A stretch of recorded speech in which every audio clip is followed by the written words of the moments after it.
詩篇第3篇，大衛逃避他兒子押沙龍的時候作的詩。耶和華，我的敵人何其加增，有許多人起來攻擊我，有許多人議論我說，他得不着神的幫助。但你耶和華是我四圍的盾牌，是我的榮耀，又是叫我抬起頭來的。我用我的聲音求告耶和華，他就從他的聖山上應允我。我躺下睡覺，我醒着，耶和華都保佑我。雖有成萬的百姓來周圍攻擊我，我也不怕。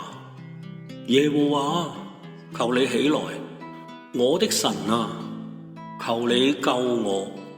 因為你打了我一切仇敵的腮骨，敲碎了惡人的牙齒。救恩屬乎耶和華，願你賜福給你的百姓。